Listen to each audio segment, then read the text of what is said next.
नमस्कार। आज का जैसे मैंने प्रीवियस सेमिनार में एक लिवर के बारे में उसमें बता रहा था, तो आज भी लिवर के बारे में ही बताऊँगा और साथ ही साथ जो है आहार और विहार के बारे में भी बताते हैं, तो उसके बारे में भी चर्चा आज करेंगे। तो सबसे पहले जो है हम लोग आइए थोड़ा आहार और विहार पर हम लोग थोड़ा-सा चर्चा करें। तो हमको कैसा भोजन लेना चाहिए और कैसा नहीं लेना चाहिए, सबसे पहले इस पर ही हम विचार करते हैं। और इसके पहले हमने बताया था कि एक होता है कि पूरे साल को जो है 2 पार्ट में हम लोग बाँटते हैं। एक को आदान काल कहते हैं और दूसरे को विसर्ग काल कहते हैं। तो आदान काल का जो शुरुआत होता है और विसर्ग काल का जो शुरुआत होता है, तो विसर्ग काल का शुरुआत जब उत्तरायण खत्म होता है और दक्षिणायन प्रारंभ होता है। 2 आयन हैं, पूरे वर्ष को जो है 2 आयन में हम लोग बाँट देते हैं, एक उत्तरायण है और एक दूसरा जो है वो दक्षिणायन है। तो जो विसर्ग है, तो विसर्ग शुरू होता है वर्षा ऋतु से, 3-3 ऋतु करके बाँट दीजिए। तो वर्षा ऋतु से जो है वो शुरू होकर ये हो गया आपका, उस समय जो है दक्षिणायन शुरू होता है और उत्तरायण कब शुरू होता है? जो शिशिर ऋतु है, शिशिर ऋतु में जो है ये उत्तरायण शुरू हो जाता है। तो उत्तरायण में जो है और दक्षिणायन में जो है, तो उत्तरायण में सूर्य जो है वो धीरे-धीरे कमज़ोर होता है। सूर्य की अग्नि जो है धीरे-धीरे कमज़ोर होता है और कमज़ोर होते आगे की तरफ बढ़ता है। लेकिन जब उत्तरायण होता है, तो उत्तरायण में क्या होता है कि सूर्य जो है धीरे-धीरे उसकी गर्मी जो है, ताप जो है बढ़ती है। तो उस समय जो है हमारे आँत का जो गड़ आँत में जो जठराग्नि है, जिसको अग्नाशय कहते हैं, उसका आग जो है धीरे-धीरे प्रबल होता है।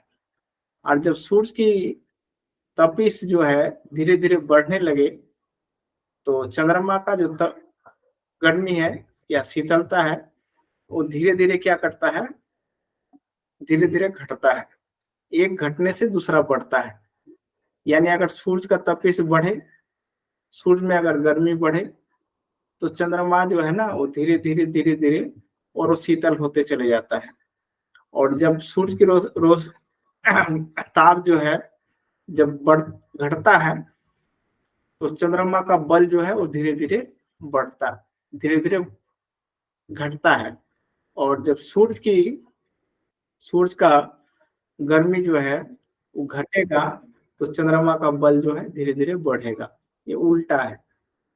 तो उत्तरायण में और दक्षिणायन में जो है, दक्षिणायन में चंद्रमा जो है बलवान होता है और सूर्य जो है वो कमजोर होते चले जाता है। उसका गर्मी जो है धीरे-धीरे कमजोर होते चले जाता है। तो इस तरह हम लोग पूरे वर्ष को जो है 2 आयन में बाँटे और दोनों आयनों में सबसे ज़्यादा हमको जो है, जो कार्बोहाइड्रेट है, प्रोटीन है, तो कार्बोहाइड्रेट रिलेटेड जो भोजन है और फाइबर युक्त जो भोजन है, तो वो जो है हमें जब दक्षिणायन चढ़ने लगे तब क्या करना चाहिए, कम कर देना चाहिए। और जब उत्तरायण चढ़े तो उस समय जो है प्रोटीन बेसिस जितने भी है, प्रोटीन जिसमें सबसे अधिक मात्रा में पाया जाता है उसकी मात्रा को बढ़ा देना चाहिए। और साथ ही साथ जो है जैसे दाल दाल हुआ, दाल में सबसे अधिक प्रोटीन पाया जाता है। दूध हुआ, उसके बाद जो है आपका क्या बोलते हैं कि जो बीन्स होते हैं जिसमें बीज ज़्यादा पाए जाते हैं, वैसे भोजन का सेवन ज़्यादा करना चाहिए। और सूरज जब धीरे-धीरे सूरज की रोशनी धीरे-धीरे घटेगा, यानी दक्षिणायन में जो है प्रोटीन की मात्रा को धीरे-धीरे कम कर देना चाहिए और कार्बोहाइड्रेट की मात्रा को धीरे-धीरे बढ़ाना चाहिए।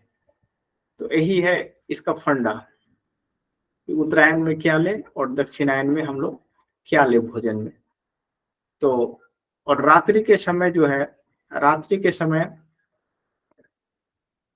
जिसको जिसको भी गैस होता है, मान लीजिए कि आपको गैस हो रहा है, तो रात्रि का भोजन आपको स्वतः छोड़ देना चाहिए। सूर्यास्त होने के बाद भोजन ग्रहण नहीं करना चाहिए। जिसको भी गैस बन रहा है पेट में, एसिड ज़्यादा हो रहा है, ठीक है? एसिड का फॉर्मेशन ज़्यादा हो रहा है मान लीजिए, और पित्त का भी मात्रा अगर बढ़ रहा है, तो उसको रात को भोजन करना छोड़ देना चाहिए।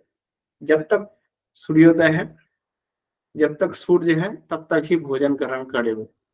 और सूर्य जब सूर्यास्त हो जाए, उसके बाद उसको कोई भोजन नहीं लेना चाहिए।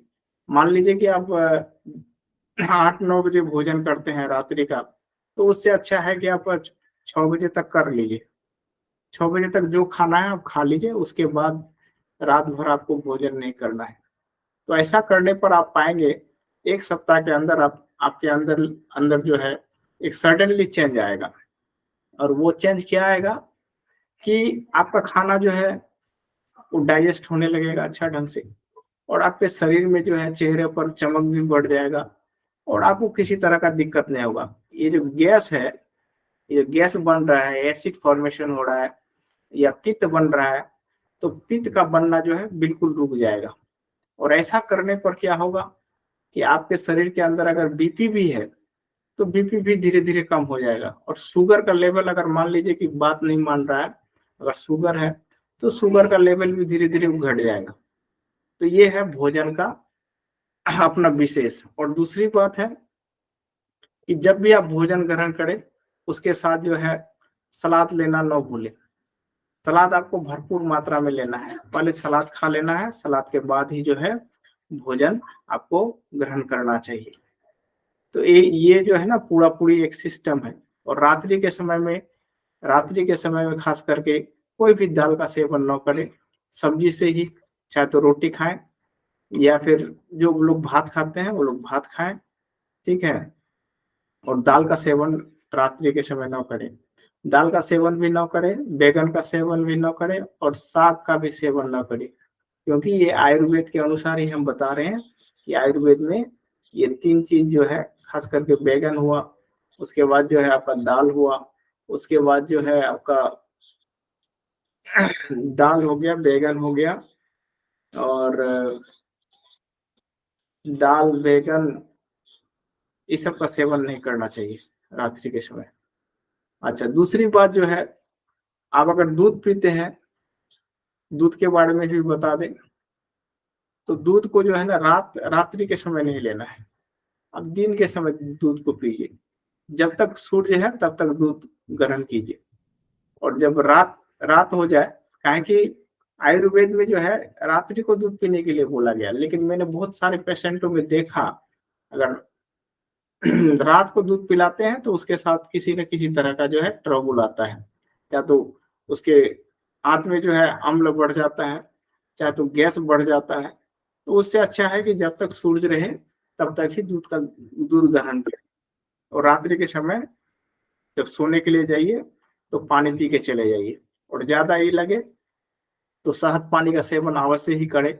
जो लोगों को डायबिटीज़ नहीं है, वो लोग शहद का सेवन ज़रूर करना चाहिए। काहे कि और शहद का सेवन करने के लिए उसका एक मेथड है कि हर हमेशा जो है पानी में मिला के ही शहद का सेवन करें। 1 गिलास पानी ले लीजिए, सबसे अच्छा जो है अभी गर्मी का सीज़न चल रहा है, तो गर्मी के सीज़न में जो है ग्लूकोज़, शरीर को ग्लूकोज़ चाहिए, तो ग्लूकोज़ की मात्रा को उससे ज़्यादा जो है ग्लूकोज़ किसी में नहीं होता है। आप जो खाते हैं खरीद के इनऑर्गेनिक, तो उससे अच्छा जो है ये ऑर्गेनिक को लीजिए। कहीं पर जाना है धूप में, तो ऑर्गेनिक जो है, ऑर्गेनिक ग्लूकोज बना लीजिए, 2 चम्मच शहद ले लीजिए, और शहद उसमें पानी में घोल दीजिए और पी के चले जाइए। कभी भी लू नहीं लगेगी, कभी। और दूसरी बात है, जितना रसीला चीज़ है आज आज के डेट में, जिसमें भी जैसे खीरा में सबसे पानी का मात्रा सबसे अधिक है, तो खीरा को लीजिए, ककड़ी है, ठीक है? और फूट है, तो इस सब का सेवन अभी के मौसम में खास करके लेना चाहिए। और देखिएगा उससे जो है आपके शरीर में जो है पानी का कमी कभी नहीं होगा, और आप धूप में जा सकते हैं आसानी से। और धूप कभी भी जो है आपको लू नहीं मार सकता है। तो ये रहा संक्षिप्त जो है चर्चा की कि क्या खाना चाहिए और क्या नहीं खाना चाहिए। अगर मान लीजिए कि मीट मछली खाते हैं तो मीट मछली को भी जो है दिन को ही खा लिया कीजिए। दिन को और रात्रि के समय जो है ना, रात्रि का समय होता है आँत को विश्राम देने का। जितना आप दिन भर खाएँ, रात्रि के समय में उसको एकदम विश्राम दे दीजिए। जो बचा हुआ है उसको डाइजेस्ट ढंग से करेगा, तो आपका आँत जो है बहुत दिन तक चलेगा। तो आप लोग अगर फास्टिंग नहीं कर सकते हैं, वन डे फास्टिंग ऐसे करना चाहिए। क्यों फास्टिंग करना चाहिए? काहे कि लिवर को जो है एक दिन जो है जितना सारा आप खाए-पिए और उससे जो टॉक्सिन बना या उससे जो एक्स्ट्रा बर्डन बढ़ा आपके शरीर में, वो सारा चीज़ उस दिन वो जो है क्या करेगा, उसको पचाएगा अच्छा ढंग से। इसीलिए अगर जो लोग कर नहीं सकते हैं, तो वो लोग रात्रि के समय जो है भोजन ना करें। 1 सप्ताह आप छोड़ के देखिए, 1 सप्ताह के बाद आप देखिएगा, ये आपके शरीर के अंदर जो है ना बहुत सारा ऐसा रोग है, जो अपने आप स्वतः भाग जाएगा। तो अब आते हैं लीवर के ऊपर। लीवर के ऊपर मैंने चर्चा किया था उस दिन। तो लीवर का क्या-क्या फंक्शन है, तो इसमें से 4 में से एक जो है, एक पिलर जो हमारा शरीर का है, 4 पिलर के बारे में हमने पहले ही इसका ज़िक्र किया था। तो आज जो है लीवर के ऊपर, आज 2 दिन से दूसरा दिन है, तो इसमें लीवर के ऊपर जो है हम चर्चा कर रहे थे। तो लीवर में होने वाले जो रोग है, तो ऐसे तो रोग तो अनगिनत हैं, ठीक है? तो उसमें से पहला जो है ए, बी, सी, डी, ई, ये जो 5 है, जिसको हेपेटाइटिस कहते हैं, hepatitis A, hepatitis B, hepatitis C, D, E, ये 5 है। 5 तरह का रोग जो है, ये बहुत खतरनाक रोग है। ये जो 2 है, पहला और 5वां, तो पहला और 5वां जो रोग है लीवर का, इसको तो आप आसानी से ठीक कर सकते हैं। अगर पता लग जाए, तो इसको ठीक कर सकते हैं। लेकिन ये जो बी है, बी का स्टेजेज होता है, first stage, second stage, third stage, ठीक है? तो फर्स्ट स्टेज तक तो कुछ उपाय है, लेकिन सेकंड स्टेज जाते-जाते जो है, उसके बाद उसका कोई उपाय होता नहीं है, ठीक है ना? सेकंड जाने के बाद तुरंत जो है 2-3 दिन के अंदर जो है थर्ड स्टेज में पहुँच जाएगा वो। तो इसीलिए सबसे अगर खतरनाक है, तो लीवर का रोग, उसमें जो हेपेटाइटिस होता है, हेपा का अर्थ ही होता है, वो जो है लीवर को हेपा कहते हैं, ठीक है? तो हेपेटाइटिस जो बी है, ये सबसे खतरनाक है इसमें। और हेपेटाइटिस सी भी है, हेपेटाइटिस डी भी है। तो हेपेटाइटिस ए और ई को जो है आसानी से जो है आप अपने शरीर से बाहर कर सकते हैं। तो अब आइए इसका फंक्शन को हम लोग समझें एक-एक करके। तो हेपेटाइटिस, जितने सारे लीवर के माने हेपेटाइटिस ही सबसे जो है खतरनाक है, इसीलिए उसको ही लिए है। वो एक तरह का कैंसर है लीवर का। तो लीवर ट्रांसप्लांट भी होता है। लीवर अगर मान लीजिए कि आपके पास पैसा है तो लीवर ट्रांसप्लांट कर सकते हैं। तो लीवर के अंदर एक तो सबसे बड़ा गुण है, लीवर का पूरा भाग जो है ट्रांसप्लांट नहीं होता है। एक छोटा-सा भाग को जो है ना, हाफ पार्ट समझ लीजिए, हाफ पार्ट भाग को जो है ना वो ट्रांसप्लांट करता है। और जैसे ही आपके शरीर में वो ट्रांसप्लांट कर देता है, ट्रांसप्लांट करने के बाद जो है, ये जो आधा ही भाग लेता है, वो आधा भाग जो है आपके शरीर में फिर जो है डेवलप होके पूरा हो जाता है, पूरा लीवर बन जाता है वो।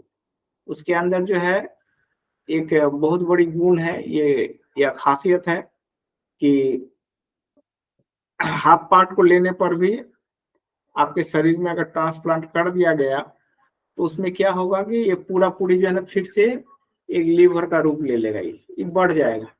बढ़ के जो है पूरा-पूरी लीवर बन जाएगा आपके शरीर में। ये उसका गुण है, खासियत है। तो इसमें क्या है कि अगर लीवर ट्रांसप्लांट कर भी लेते हैं, तो ये चूँकि हेपेटाइटिस बी जो होता है, ये अधिकांश जेनेटिक होता है। जेनेटिक मान लीजिए कि आपके फादर को है, मदर को है, तो उससे जो है मतलब 60% जो है, 60% चांसेस है कि या 70% चांसेस है कि आपके अंदर वो आ जाएगा। अभी का वर्तमान का रिपोर्ट है, रिपोर्ट ये है कि पूरे भारत में जो है, भारत जो है अभी लीवर के मामले में जो है ना पूरे वर्ल्ड में जो है दूसरे स्थान पर है। यानी लीवर का रोगी जो है हमारे भारत में जो है ना, हमारे भारत में जो पाया जाता है, तो इसमें पूरे वर्ल्ड में जितना है उसका 2% है। यानी दूसरा नंबर पर है, 2% बोल रहे हैं, दूसरा नंबर पर है। मैंने इतना रोगी है अभी लीवर का। जहां पर भी जाइए, जिस गांव में भी जाइए, अब अगल बगल में भी झांक के देख लीजिए, लीवर का कुछ न कुछ रोग उसको है। चाहे तो फैटी लीवर है, ठीक है, चाहे तो हेपेटाइटिस है, चाहे तो लीवर का कैंसर है, आपको मिल जाएगा, अगल बगल में मिल जाएगा। तो उसका एकमात्र कारण है कि यहाँ का खान पान। खान पान क्या है, खान पान इतना गड़बड़ है। आज लोग जो भी खा रहे हैं सब जो है एसिडिक फूड को ही ज्यादा ग्रहण कर रहे हैं। कारण कि एसिडिक फूड जितना आप ग्रहण कीजिएगा तो उसमें क्या होगा कि लीवर लीवर में जो हम बताए थे, तो लीवर को जो है उससे ताकत नहीं मिलेगा, और लीवर में धीरे धीरे धीरे धीरे एसिड का मात्रा बढ़ते चले जाएगा। और जो लिपिड चाहिए लीवर को, हाँ, गुड कोलेस्ट्रॉल बनाने के लिए, वो कहीं से भी प्राप्त नहीं होगा जब एसिड का मात्रा बढ़ जाएगा। तो इससे जो है लीवर जो है आपका क्या हो जाएगा, धीरे धीरे धीरे धीरे कमजोर हो जाएगा। और इसके कारण जो है, इसके कारण जो पहला रोग उत्पन्न होगा लीवर का, वो लीवर फैटी लीवर। आज अगर टेस्ट कराते हैं तो सोचिए कि 80% लोग ऐसे होंगे जिसके लीवर में फैट्स है। और लीवर का फैट्स सिर्फ फैट्स नहीं है, लीवर का फैट्स जो है लीवर के सारे फंक्शन को अवरोध कर देते हैं। तो उन अवरोध को, जैसे कि अवरोध करना है, जैसे बाइल्स मिलना, जो बाइल्स है, पित्त है, तो पित्त जो है पित्त जो है, जो लीवर से बनकर सीधे जो है जो पित्ताशय में चले जाता है, या पित्ताशय से टॉक्सिन को पचाने के लिए पित्त जो है लीवर में आता है। तो इसका जो जाना आना है, एक जगह से दूसरी जगह ट्रांसमिट होना है, ये अवरोध हो जाता है। काहे कि पूरा पूरी लीवर जो है वो आपका एक फैट से भर जाता है। और जिसके कारण जो है लीवर का जो फंक्शन है, हमने जो बताया था 2 फंक्शन उसमें मुख्य था। एक ब्लड को जो है ना, पूरा पूरे ब्लड को प्यूरिफाई करना लीवर का काम था। तो वो जो है ना वो अवरोध हो जाता है, और जिसके कारण टॉक्सिन जो है लीवर में बढ़ते चले जाता है। वो टॉक्सिन को बाहर निकाल नहीं पाता है। और जैसे जैसे टॉक्सिन बढ़ेगा लीवर में, तो लीवर की जो स्थिति है वो और गड़बड़ाते चले जाएगा। तो इसीलिए जो लोग एसिडिक फूड ग्रहण करते हैं वो लोग जो है, उन लोगों का लीवर जो है वो फैटी होगा ही होगा। अब जब यही रोग धीरे धीरे धीरे धीरे धीरे आगे बढ़ जाता है, जॉन्डिस में कन्वर्ट हो जाता है। और जॉन्डिस जॉन्डिस जो है उसका जो थर्ड स्टेज है, चाहे तो वो थैलेसीमिया में कन्वर्ट हो जाता है, चाहे तो फिर वो हेपेटाइटिस बी में कन्वर्ट हो जाता है। तो होगा क्या कि जैसे ही मान लीजिए कि आपको थैलेसीमिया हो गया, तो थैलेसीमिया जो है एक ऐसा रोग है जो लाइलाज है, उसका भी कोई इलाज नहीं है। तो इसीलिए जब लीवर जॉन्डिस ग्रसित हो जाए, ठीक है, तो उससे बचने के लिए जो है आपको जो है क्या करना पड़ेगा कि लीवर ऐसा खान पान करना पड़ेगा कि लीवर जो है, लीवर खास करके लीवर जो है उसमें जो है फैट्स जो है वो नहीं जमे। तो इसके लिए एक उपाय है। वो उपाय क्या है, एक तो खान पान है, वो ठीक है, लेकिन आज लोगों का दिनचर्या ऐसा है, ठीक है, सब लोग जो है 7 बजे उठते हैं सो के। तो 7 बजे उठना कोई गलत है नहीं, लेकिन एक तरह से गलत है। वो क्या गलत है कि आप देखिएगा, आप ऐसा फील भी करते हैं, मान लीजिए कि रात को सो गए और सो के जो है तुम भोरे आप उठे एकदम ताजी हवा में। अच्छा, आप रात को सोए, 7 बजे उठे, जब धूप निकला पूरा तब आप उठे। तो उससे क्या होगा कि सूर्योदय, जैसे जैसे सूर्योदय की रोशनी या ताप जो है जैसे जैसे बढ़ेगा, तो वैसे वैसे आपके शरीर में भी ताप बढ़ेगा। तो हीट का मात्रा जो है शरीर में बढ़ जाता है। जितना हीट नहीं चाहिए हमारी बॉडी को, उससे भी ज्यादा हीट हो जाता है, पूरे बॉडी में फैल जाता है। और ये सारे तंत्र को जो है आपका, सारे सिस्टम को जो है शरीर का, उसको इम्बैलेंस कर देता है। आपका मेटाबॉलिक सिस्टम जो है पूरे शरीर का, उस मेटाबॉलिक सिस्टम में जो है उस मेटाबॉलिक सिस्टम को बिल्कुल चौपट कर देता है वो हीट शरीर का। तो इसीलिए अपने मेटाबॉलिक सिस्टम को अगर सही करना चाहते हैं तो आपको सुबह उठना पड़ेगा।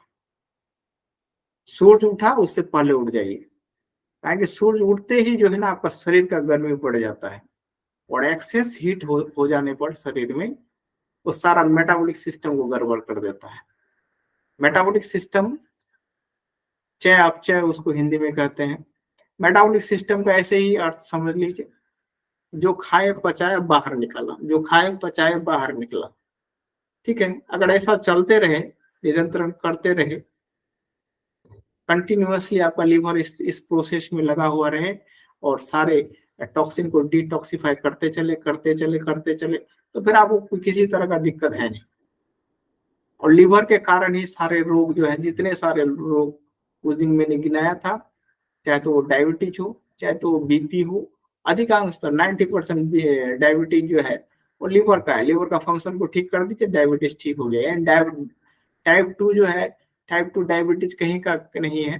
टाइप 2 डायबिटीज आप सोच लीजिए कि वो लीवर का ही है। मैंने एक एक्सपेरिमेंट देखा अपने फादर पर। मेरे फादर को कभी ये नहीं था, डायबिटीज नहीं। तो डायबिटीज नहीं तो एक बार सडनली जो है वो बुखार पड़े। हम सो बोले कि एक बार चेक कराइए, देखे क्या आता है, कौन बुखार आता है। कहेंगे बुखार तो अलग अलग है, तो एक बार चेक कराइए। जब बुखार को चेक कराने गए तो उसमें जो है हम सोचे कि ओडो सड़ा टेस्ट कराते हैं क्या क्या आता है। तो टेस्ट कराने के बाद पाया गया कि उनका जो शुगर है बहुत हाई है। तो जब शुगर बहुत हाई है तो इसका मतलब जो है फिर उसको ले आए। तो हम तो जानते हैं कि अगर बुखार हो जाए तो बुखार से लीवर, आपका आंत, चेस्ट, मैंने अलग अलग टाइप का बुखार है, उसका स्पेसीज है। लेकिन ये तीन चीज जो है, तीन चीज बहुत इफेक्टेड होता है। एक हार्ट, ये चेस्ट हो गया, छाती, एक लीवर हो गया और एक आंत हो गया। ये तीन चीज जो है इफेक्टेड हो जाएगा। इसका जो प्रोसेस है, इसका जो पूरा मेटाबॉलिक सिस्टम है बुखार में, वो सारा गड़बड़ हो जाता है। और उसके कारण जो है, उसके कारण आपके शरीर में जो शुगर का स्तर है, अगर शुगर बाहर नहीं पचा पा रहा है शरीर, कहीं पर आपके सेल जो है, सेल में जो शुगर, अगर शुगर का पाचन नहीं हो पा रहा है, हाँ एक्सेस, मान लीजिए कि एक्सेस टॉक्सिन, एक्सेस शुगर जमा हो गया। अब ये शुगर जो है, ये शुगर सेल पचा नहीं पा रहा है,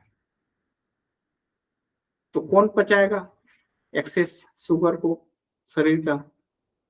तो एक्सेस शुगर को रिटर्न कर देता है सब, रिटर्न करके लीवर, लीवर ही हर चीज को खा जाता है, समझिए। आपके शरीर का जो लीवर है हर टॉक्सिन को खा जाता है, उसके अंदर खाने की क्षमता है। तो इसीलिए लीवर अगर सही है तो आपके शरीर के अंदर जो ग्लूकोज का लेवल बढ़ रहा है, उसके कारण जो है इंसुलिन का मात्रा कम पड़ रहा है, तो उसका भी कहेंगे इंसुलिन जो है वो पैनक्रियास से एकदम पूरा लिंक्ड है। आपका लीवर जो है पैनक्रियास के साथ लिंक्ड है पूरा, तो उसी से इंसुलिन आएगा और इसको पचाएगा, जितना टॉक्सिन है इसको पचाएगा, ग्लूकोज है जितना वो पचाएगा लीवर में, उसको पचा के फिर वो अपना चले जाएगा पैनक्रियास के पास। तो ये तो चूंकि मार्ग अवरोध है, जब मार्ग अवरोध हो, रास्ता अवरोध हो, तो फिर जाएगा किस गली से इंसुलिन, और पचाएगा कैसे यहाँ का शुगर को। तो जिसके कारण जो है तो बुखार में अफेक्टेड हो जाता है, तो और ये सारा जो है काम बाधित हो जाता है। फिर मैंने उसका ट्रीटमेंट किया, और ट्रीटमेंट करने के बाद तीसरा या चौथा दिन के बाद उसका बुखार उतर गया पूरा पूरी। और बुखार उतरने के बाद जो है मैंने फिर उसका चेकअप करवाया, और चेकअप कराने के बाद पाया कि शुगर का लेवल है एकदम कुछ नहीं, नॉर्मल हो गया। तो इस तरह जो है, अगर आप मान लीजिए कि एलोपैथी वाले डॉक्टर के पास जाते तो तुरंत जो है शुगर का जो है आपको ये चढ़ा देता, चाहे तो इंजेक्शन चढ़ा देता, चाहे तो पूरा टेबलेट दे देता, और वो टेबलेट एक बार जाने के बाद अपना जगह बना लेता है आपके शरीर में, जो है वो घर कर जाता है। फिर जीवन भर आपको टेबलेट खाना पड़ता शुगर का। कभी काल तो सोचिए कि शुगर का टेबलेट खाते खाते आपको इंसुलिन इतना बंद हो जाता है, कि जो सिस्टम था इंसुलिन भेजना और उस शुगर को पचाना, ये जो सिस्टम बना हुआ है शरीर में, तो ये सिस्टम ही बाधित हो जाता है शुगर का टेबलेट लेने से। जो बनाता था पहले, अगर मान लीजिए कि खिंचाव नहीं रहेगा इंसुलिन का, तो इंसुलिन को कहाँ निकालेगा? पेनक्रियास तो निकालेगा नहीं इंसुलिन, इंसुलिन बनाएगा नहीं, प्रोडक्शन होगा नहीं वहां, ताकि उसको जरूरत ही नहीं है, खिंचाव नहीं है। अगर डिमांड होगा तभी तो सप्लाई होगा। तो डिमांड सप्लाई का चेन जो है हमारे पूरे शरीर में चलते रहता है। तो इसीलिए जो है, अगर कोई चीज आप मान लीजिए किसी भी चीज का पिल्स आप लेते हैं, टेबलेट लेते हैं, तो वो सिस्टम जो था पूरा सिस्टम वो डिस्टर्ब हो जाता है, और डिस्टर्ब होने से क्या होगा, शरीर बनाना भूल जाता है उस चीज को, उस चीज का प्रोडक्शन करना बंद कर देता है। काहे कि भाई मार्केट में डिमांड नहीं है। अब जब मार्केट में डिमांड नहीं है तो फिर क्यों हम बनाएंगे? तो डिमांड होगा तो वो बनाएगा। आप तो एक्स्ट्रा ऊपर से ले रहे हैं, उसकी जो पूर्ति है आप बाहर से कर रहे हैं, तो फिर क्यों बनेगा वो? तो इसीलिए जो है वो पूरा चेन को जो है आपका इम्बेलेंस कर रहा है, पूरे शरीर का चेन को। और शरीर जो है, शरीर को जो चीज बना रहा था ऑटोमेटिकली नेचुरल वे में, वो सारा चीज धीरे धीरे धीरे धीरे धीरे बंद हो जाता है। और एक समय पूरा आता है कि आपका पूरा जो तंत्र है, एक सिस्टम है पूरा शरीर का, वो पूरा कोलैप्स कर जाता है। तो इसीलिए जो लोग भी एलोपैथी मेडिसिन ले रहे हैं, कुछ नियम है बस। एलोपैथी मेडिसिन लेने की आवश्यकता नहीं है जीवन में। हाँ, और बिल्कुल जो है, अगर मान लीजिए कि 2-4 चीज आप लोग करते हैं, एक तो योग के साथ आप लोग जुड़ जाइए। योग से जुड़ने के बाद जैसे जैसे आप योग के साथ जुटेंगे, तो ये जो सिस्टम है, इधर वाला सिस्टम धीरे धीरे छूटेगा। आप अगर जोड़ के देखते हैं कि आपका जो है, मैंने पूरा आधा समझिए, हाफ लाइफ जो है वो मेडिकल के पीछे चले जाता है।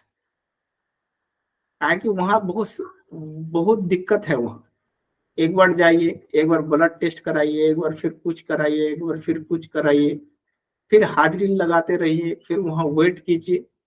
ठीक है, तो पूरा जीवन जीवन के लिए जो है ये सिस्टम छूट जाएगा, और अपना स्वतंत्र हो जाएंगे। एक बार सुबह उठिए, योग का 10-15 मिनट प्रैक्टिस कीजिए, ज्यादा देर प्रैक्टिस करने की आवश्यकता नहीं है। और खान पान जो है सही रखिए, खान पान को जो है एसिडिक फूड को छोड़िए, जो अल्कली वाला फूड है उसको जो है ना धीरे धीरे धीरे धीरे अपने जीवन में उसको बढ़ाइए और फिर देखिए आपके जीवन से जो रोग है, जो भी रोग है, वो उससे धीरे धीरे धीरे धीरे धीरे छुटकारा पा जाएंगे। किसी भी तरह का कोई टेंशन नहीं है। अभी इस मौसम में आप धूप देख रहे होंगे, हमको तो लगता है कि अभी 40 के करीब, 38, 35, 40 तो इधर नहीं होगा, इधर 35, 32 इसी का रेंज में होगा, या फिर उससे ज्यादा भी होगा। मैं दिन भर खड़ा रहता हूँ धूप में, दिन भर कुछ नहीं, ऐसे ही रहता हूँ शर्ट पहन के दिन भर। कुछ वर्क मेरा ऐसा है कि हम दिन भर रहते हैं खड़े, कुछ नहीं होता है धूप में। फिर अभी आप लोगों के साथ हैं, तो कहने का अर्थ ये है, चाहे तो ना धूप कुछ कर पाएगा आपको, ना वर्षा, ना पानी, ना हवा। शरीर को इस कदर बना लीजिए अंदर से, शरीर का सिस्टम को इस ढंग से बना लीजिए। हाँ, अगर मान लीजिए कि ज्यादा धूप में रहते हैं, थोड़ा सा चेहरा खराब होगा। अब वो जो है, चेहरा तो थोड़ा काला पड़ेगा, उसका एकमात्र कारण है कि ये जो स्किन है आपका, पूरा स्किन स्किन स्किन अपना प्रोटेक्शन करने के लिए, आप जब धूप में रहते हैं तो इसके अंदर होता है मेलेनिन। तो ये मेलेनिन जो है, उसके कारण ब्लैक हो सकता है। वो अब क्यों मेलेनिन ब्लैक होगा? ब्लैक इसीलिए होगा कि धूप से उसको बचाना है आपको, इसीलिए ऑटोमेटिकली वो काम करता है शरीर में मेलेनिन का। तो इसीलिए जो है, पूरा सिस्टम को, जो हेपेटाइटिस हो, लिवर सिरोसिस हो, हाँ, चाहे तो हेपेटाइटिस ए हो, हेपेटाइटिस बी हो, सी हो, डी हो, ई हो, जो भी हो, चाहे तो वो थैलेसीमिया हो, चाहे तो वो जॉन्डिस हो, कुछ नहीं, बहुत सिंपली ढंग से छूटता है। हम पेशेंटों पर करते हैं इसका उपयोग। जितने सारे पेशेंट आते हैं, बहुत इजी बता देते हैं, उसको विश्वास भी नहीं होता है इससे छूटेगा, और उसका छूट जाता है। क्योंकि मेरा एकदम सफल परीक्षण है, और ये सफल परीक्षण को मैं अपने ढंग से करता हूँ। ठीक है, कुछ नहीं है, थोड़ा सा है सिस्टम। तो योग के साथ आप जुड़ जाइए जीवन में एक बार। और एक बार जो खान पान का हम बता रहे हैं, अगर मान लीजिए कि आप रोगग्रस्त है आपका शरीर, तो रात को खाना छोड़ दीजिए, भोजन छोड़ दीजिए। अगर रात को जब तक भोजन करते रहेंगे, कि नेचुरोपैथ में जो है, प्राकृतिक चिकित्सा में ये बोला गया है कि मनुष्य जो है अपना कब्र जो है अपनी दांतों से खोदता है। इसका मतलब ये हुआ कि यहीं से रोग होता है आपको उत्पन्न। तो इसीलिए इसको पहले संयम कीजिए। अगर इसको संयमित कर लिए, मुंह को अगर संयमित कर लिए, खाइए, हर चीज खाइए, खाने का कोई मना नहीं है, लेकिन एक सिस्टम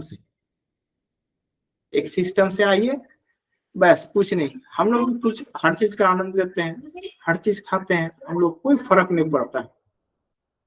आप हर चीज खाइए, लेकिन एक सिस्टम के साथ। कि जीवन में जब चलते हैं, कि मनुष्य होने के नाते आपके साथ कुछ सिद्धांत होना चाहिए, प्रिंसिपल होना चाहिए, तभी आप मनुष्य हैं। अगर मान लीजिए कि आपके साथ कोई सिद्धांत नहीं है, तो आप कैसा मनुष्य है? कि पशु पक्षियों के, चाहे तो जितने सारे जानवर हैं, वो सब का कोई सिद्धांत नहीं होता है जीवन में। वो लोग जिधर पाया उधर चला गया, जिधर गया उधर चला गया, उसके पास कोई सिद्धांत नहीं होता है। तो मनुष्य होने का पहला जो प्राइमरी ये है, डिमांड है, वो है उसका एक सिद्धांत, एक प्रिंसिपल, एक सिद्धांत के तहत वो चलेगा। तो इसीलिए जो है, सिद्धांत जरूर बनाइए। सिद्धांत ये है कि आप रात को, अगर रोगी है और नहीं रोगी है तो खाइए, कोई दिक्कत नहीं है। अगर रोगी है आप किसी तरह का आपको दिक्कत है, तो आप जो है रात का भोजन को छोड़ दें। रात का भोजन छोड़ते ही जो है, एक सप्ताह के अंदर एकदम बड़ा चमत्कारिक ही देखेंगे आप। अब रिकवरी देखेंगे एकदम पूरा। कुछ नहीं करना है, बस रात को जो है भोजन छोड़ दीजिए। जब तक सूर्य है तब तक खाना खाइए। और सूर्यास्त हो जाए, खाना आपका बंद हो जाना चाहिए। उसके बाद आप पानी पीजिए, पानी पी के सो जाइए, क्या दिक्कत है? एक सप्ताह करके तो देखिए। अच्छा, दूसरी बात है, सुबह उठना है आपको। सुबह जो है, सुबह उठने पर जो है आपका पूरा मेटाबॉलिक सिस्टम सही रहेगा। मेटाबॉलिक सिस्टम में किसी तरह की गड़बड़ी नहीं होगी। और जब मेटाबॉलिक सिस्टम सही रहेगा तो फिर रोग कहाँ से आएगा? और तीसरी बात है, आप जो भी खाते हैं, जो भी खाते हैं उसको निकालने का क्या तरीका है? क्या है कि फिजिकल वर्क जीरो हो रहा है। सब लोग जो है चाह रहा है कि हम फिजिकल वर्क नहीं करें। ये कोशिश हमेशा रहता है लोगों के अंदर, वो मेहनत नहीं करना चाहता है। और खास करके शारीरिक मेहनत और मानसिक मेहनत, ये दो मेहनत वो जल्दी नहीं करना चाहेगा। क्या है कि उधर दिक्कत है। शारीरिक मेहनत करने के लिए हाथ पैर सब चीज चलाना पड़ेगा। अब मानसिक मेहनत करने के लिए तो ये चलाना पड़ेगा। थोड़ा मोड़ा वो कर लेता है, जितना में काम चल जाता है, उतना नहीं चलेगा, उससे आगे बढ़ना पड़ेगा। जो खाते हैं, तो अगर कुछ आपके पास कोई फिजिकल वर्क करने का कोई कुछ है नहीं, तो आप क्या कीजिए, आप योग के साथ जुट के कम से कम आधा घंटा, जब आपको 10 मिनट में पसीना आने लगे शरीर में, उससे भी जो है ना 20 मिनट 25 मिनट आगे बढ़ेगी। 25 मिनट आगे बढ़ाने पर तो पूरा पूरी शरीर की जो डाइजेशन है ना, पूरा पूरी होगा और टॉक्सिन जो है डिटॉक्सिफाई हो जाएगा। तो इसीलिए लीवर को बचाना चाहते हैं तो मॉर्निंग, और दूसरा जो है दूसरा हो गया कि कम से कम आधा घंटा जो है योगा जरूर करना पड़ेगा आपको। और योगा के साथ साथ यानी मेडिटेशन, उसके बाद आसन। आसन माने वही योगा, योगा वाला आसन। योग तो पूरा हो गया 8, तो इस 8 में से जो है आसन है, मेडिटेशन है, उसके बाद प्राणायाम है, और एक जो है वो खाना, जो लोग फास्टिंग नहीं कर सकते वो रात को मत खाना खाइए। या तो जो लोग फास्टिंग कर सकते हैं 15 दिन में एक तो फास्टिंग कर लीजिए। जो फास्टिंग नहीं करना चाहते हैं वो रात को खाना बंद कर दे बस। तो ये जो आपका 4 चीज है, ये 4 चीज को अपने जीवन के साथ जोड़ लीजिए, तो आपके जीवन से जो रोग भी जो है वो बाहर चले जाएगा। अच्छा, कुछ अल्टरनेटिव जो है, मैंने चूंकि ये इंटीग्रेटेड पैथी का जो है हम लोग चर्चा करते हैं, तो इंटीग्रेटेड पैथी जो है, इंटीग्रेटेड पैथी में एक अकुप्रेशर भी है। ये भी कमाल का चीज है। अब अकुप्रेशर के द्वारा भी जो है अपना ट्रीटमेंट बहुत अच्छा ढंग से कर सकते हैं। और ये जो है पूरा पूरी वाइटल रोल जो है आपके जीवन में जो अदा करता है। तो अकुप्रेशर से जो है आपका शरीर का जो हार्मोनल हार्मोनल इम्बैलेंस है ना, वो जल्दी जल्दी बैलेंस में आता है। एक तो आसन से आता ही है, हार्मोनल बैलेंस सही होता है, और साथ ही साथ जो ब्लड में जो है, ब्लड का जो है पूरे शरीर में जो संचरण जो है वो ढंग से होता है। और तीसरा जो है हार्मोनल जो बैलेंस है, वो अगर स्पीड, सबसे ज्यादा स्पीड आपको प्रेशर के द्वारा ही होता है। तो इसीलिए हार्मोनल बैलेंस को भी बना के रखना जरूरी है। क्योंकि एक क्लास में हमने हार्मोन के बारे में भी थोड़ा चर्चा किया था कि हार्मोन जो है वो 2 तरह के हार्मोन होते हैं, एक इंडोक्राइन और एक एक्सोक्राइन होते हैं, ग्लैंड्स होते हैं। और जिस ग्लैंड के द्वारा जो है ना अलग अलग तरह के जो है हार्मोन का सिक्रेशन होता है, तो उसके बारे में थोड़ा सा मैंने पहले चर्चा किया था। तो इसीलिए उस बैलेंस को भी शरीर में बना के रखना बहुत जरूरी है। क्या है कि कभी काल जो है बहुत सारे लोगों में देखा गया कि भाई उसको तो कोई दिक्कत नहीं है लेकिन रोग छूटता ही नहीं है,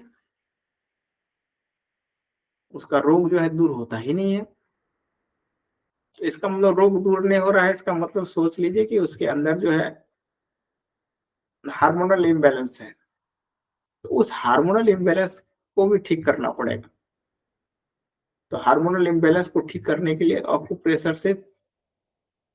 ऑक्यूप्रेशर में सबसे तेजी से होता है हार्मोनल इम्बैलेंस दूर। अब मान लीजिए कि आपको विटामिन डी की कमी है या आपको थायराइड है, तो विटामिन डी की अगर कमी है आपके शरीर में, आप कुछ दवा खा लीजिए, कोई भी दवा खाइए, रोग दूर होने वाला नहीं है शरीर से। सबसे पहले जो है उसको कंट्रोल कीजिए, विटामिन डी को। तो आपको धूप से भी मिल जाएगा, भोजन से भी मिलेगा, लेकिन सबसे अच्छा स्रोत है धूप। और वो भी कब का धूप होना चाहिए? सुबह से लेकर 9 बजे तक का। इस धूप में विटामिन की मात्रा जो है सबसे अधिक होता है। तो शरीर में कैल्शियम की पूर्ति के लिए भी जो है वही धूप है। तो कैल्शियम का पूर्ति जो है इस तरह आप कर सकते हैं अपने जीवन में। तो इसीलिए अगर विटामिन डी अगर सही है शरीर में, विटामिन डी का लेवल अगर सही है, तो आपके शरीर में जो है ना कोई भी रोग आ जाए वो ऐसे ही फट-फट दूर हो जाता है। कोई भी रोग चाहे जितना हार्ड हो, काहे कि एक नेचुरोपैथी वाला डॉक्टर ये नहीं जानता कि आपको कैंसर है या फिर आपको टीबी है या फिर आपको ये है, ठीक है ना? वो सिर्फ मल को ही पहचानता है। ये 7 तरह के मल हैं, वो 7 तरह के मलों को ही जो वो जानता है और दूसरा कुछ नहीं जानता है। हम लोग ट्रीटमेंट करते हैं तो हम मल को ही जानते हैं कि कहाँ का मल है और किस मल के कारण जो है ये रोग उसको उत्पन्न हुआ, यहाँ पर दिक्कत है, इस जगह पर दिक्कत है, उस जगह पर दिक्कत है। तो सिर्फ हम लोग मल को जो है ना बाहर निकालने का एक सिस्टम लगाते हैं। इस मल को बाहर निकाल दो शरीर से, इसका रोग ठीक हो जाएगा। अगर मान लीजिए कि हार्मोनल इम्बैलेंस है, तो उसके साथ-साथ जो है ना आपको प्रेशर ट्रीटमेंट भी चल जाता है। तो वो हार्मोनल बैलेंस भी ठीक हो जाता है। तो इसीलिए जो है हार्मोनल इम्बैलेंस को दूर करने के लिए एक्यूप्रेशर से ज़्यादा बेहतर जो है ट्रीटमेंट नहीं है, क्योंकि ये इंडियन ही था, ठीक है ना? तो पहला जो है श्रीलंका है, चाइना है, इस मामले में जो है ना अभी अव्वल है, लेकिन कुछ इंडिया में जो है ना अभी बहुत जो है लोग जो है अडॉप्ट कर रहे हैं एक्यूप्रेशर को। लेकिन मूलतः ये जो है आप चाइना का कहिए, लेकिन इसका बेहतर रिसर्च हुआ है वो इंडिया में ही हुआ है। आया तो वहीं से है, श्रीलंका से या चाइना से। और लेकिन जो एक्सपेरिमेंट है, वो एक्सपेरिमेंट जो है इंडिया में ही सबसे बेहतर एक्सपेरिमेंट हुआ है। तो अगर चूंकि और तीसरा जो हम लोग बताते हैं, अब तो 3 पेज हम लोग कर दिए। एक तो खान-पान कैसे लेना है, एक रोग पर चर्चा कर दिया हमने, लीवर पर। तो जैसे लीवर पर थोड़ा-सा ही चर्चा हुआ और इसको हम आगे बढ़ाएँगे अभी। एक-एक रोग को जो है जैसे हेपेटाइटिस बी है, ठीक है? उस पर बहुत चीज़ अभी बोलना है। लिवर सिरोसिस पर बहुत चीज़ बोलना है कि लिवर सिरोसिस एक्चुअली होता कैसे है, ठीक है? हेपेटाइटिस बी कैसे आता है आपके जीवन में? उसके बाद जो है हेपेटाइटिस ए है, हेपेटाइटिस बी बी हो गया, उसके बाद सी है, डी है, ई है, ठीक है? इसके बारे में थोड़ा-थोड़ा लोगों को जागरूक करना है कि लोग जो है थोड़ा-सा जागरूक रहें। और आज मैं आप सबों से ये करूँगा कि अपील करूँगा कि आप लोग जो है, जो अभी दाल ले रहे हैं, क्या है कि दाल के बगैर जो हम लोगों का अभी चल ही नहीं रहा है कोई चीज़। भोजन कर रहे हैं, चाहे तो रात्रि का भोजन कर रहे हैं, चाहे दिन का भोजन कर रहे हैं, तो हर आइटम के साथ दाल चाहिए। अगर दाल चाहिए तो मूँग का दाल ही सबसे ज़्यादा प्रेफ़र कीजिए। मूंग का दाल ही सबसे बेस्ट है। और खास करके गर्मी का सीजन में मूंग का दाल ही लीजिए, काहे कि सबसे अगर हल्का कोई दाल है तो मूंग का दाल है। ठीक है। और मूंग का दाल में जो है प्रोटीन प्रचुर मात्रा में पाया जाता है। लेकिन प्रचुर मात्रा में, अच्छा, दही जो है प्रचुर मात्रा में उसको आप ले सकते हैं, जिसको दही से कोई दिक्कत नहीं है। ठीक है, दही में भी प्रचुर मात्रा में प्रोटीन होता है। लेकिन दही को जो है ऐसे मत खाइए, उसको पूरा पूरी दूध के तरह कर दीजिए, ताकि उसका जो जितने सारे प्रोटीन्स है वो सारे टूट जाते हैं और फिर आंत को नहीं बचाना पड़ता है। तो आप ऐसा खाना खाइए जो आंत जो है इजीली उसको पचा ले। जैसे शुगर है, जैसे ग्लूकोज है, तो C6 आप लोग इसका फॉर्मूला को जानते हैं, ग्लूकोज का फॉर्मूला जानते हैं। अगर इधर 11 लगा दिए H C और O में, यहाँ H में जो है 22 लगाना पड़ेगा। ठीक है, ये इसका पूरा कॉम्प्लेक्स फॉर्मूला है। उसी तरह जो है कार्बोहाइड्रेट है, मोनो है, मोनो माने एक है। ठीक है ना। उसके बाद बाई है, ट्राई है। ये तीन तरह के कार्बोहाइड्रेट पाए जाते हैं। तो सबसे जो कार्बोहाइड्रेट है तो सरल रूप भी है उसका। तो उसी तरह जो है प्रोटीन है, प्रोटीन 22 तरह के प्रोटीन होते हैं। तो कुछ प्रोटीन ऐसे होते हैं जो इजीली डाइजेस्ट होता है पेट में। जैसे दाल वाला प्रोटीन हो गया और दही वाला प्रोटीन, दोनों में अंतर है। दोनों प्रोटीन प्रोटीन तो उसमें भी पाया जाता है, इसमें भी पाया जाता है। लेकिन दही वाला जो प्रोटीन है वो आंत में सबसे ज्यादा डाइजेस्ट, इजीली डाइजेस्ट होता है। जैसे शुगर है, अब शहद में भी ग्लूकोज है और चीनी में भी है। तो जब शुगर इसमें भी लेते हैं उसमें भी लेते हैं ग्लूकोज को, लेकिन चीनी वाला ग्लूकोज को आंत जो है इजीली पचा नहीं पाता है। और शहद वाला ग्लूकोज को जो है ना आसानी से उसको जो है क्या कर देता है, तोड़ देता है। हाँ, ज्यादा हार्ड मेहनत नहीं करना पड़ता है। तो इसीलिए जो इजीली डाइजेस्टेबल है हमारे लिए, वही सब चीज का जो है हम लोग ग्रहण करेंगे। और दूसरी बात है कि अगर मान लीजिए कि ग्लूकोज को पचाना है, पूरे सेल्स को पचाना है, अगर सेल्स में अगर अधिक ग्लूकोज आ जाए तो सेल्स भी नहीं पचा पाता है। तब क्या करता है, ये रिटर्न कर देता है पूरा, कि भाई हाँ इतना ही हमको चाहिए और नहीं चाहिए। ठीक है ना।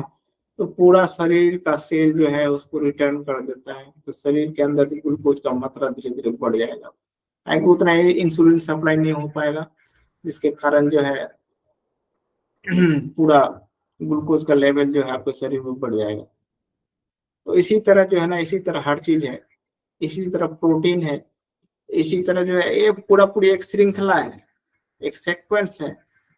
तो ये सेक्वेंस जो है ना एक पूरा नेट है, प्रोटीन को पचाने का एक नेट है। उसके बाद जो है कार्बोहाइड्रेट को पचाने का एक नेट है। उस नेट को आप मत तोड़िए। उस नेट को अगर तोड़ देते हैं तो उसी से रोग हो जाता है। तो इसीलिए पूरे सिस्टम को नेट में लाने के लिए हम जो बता रहे हैं आप लोगों को, उसको धीरे धीरे पालन कीजिए। और धीरे धीरे काहे कि एकाएक तो होगा नहीं, काहे कि आप उस तरह का अभ्यस्त है नहीं। तो इसीलिए जब धीरे धीरे आप छोड़ते जाइएगा, और हम एपिसोड के माध्यम से, इसी तरह का सेमिनार के माध्यम से हर चीज को धीरे धीरे आपके जीवन में उतार देंगे। ताकि ये सेमिनार हम लोगों का, जो सेमिनार का क्लास हो रहा है, इसका एक मुख्य उद्देश्य है कि जितने लोग इस चैनल के माध्यम से जुटेंगे, सारे लोगों के जीवन में जो है योग जो है धीरे धीरे उतर जाए, इस कदर उतर जाए कि लोगों को पता भी नहीं चले। जैसे एक भाई साहब ने बड़ा अच्छा एग्जाम्पल दिया था कि जैसे टूथ ब्रश जो है वो लेते हैं हम लोग, तो बच्चा को बोलना नहीं पड़ता है कि भाई सुबह उठने के बाद जो है टूथ ब्रश, टूथ पेस्ट और ब्रश ले लीजिए। वो अपने जाता है और ब्रश भी ले लेता है और टूथपेस्ट भी ले लेता है। उसका जीवन में उतर गया है कि सुबह उठने के बाद यही करना है। पहले, तब उसके बाद कोई काम होगा, या तो नाश्ता करेंगे चाहे कुछ करेंगे उसके बाद।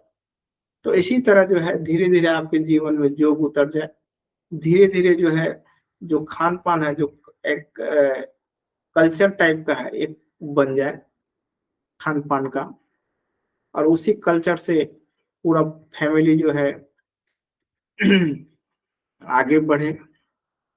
तो यही हम लोगों का एक मुख्य उद्देश्य है इस सेमिनार कराने का। और इसी सेमिनार के कराते कराते जितने लोग इसमें जुटेंगे, धीरे धीरे सुनते सुनते जो है वो अभ्यस्त हो जाएंगे, और धीरे धीरे सारा परिवर्तन आ जाएगा।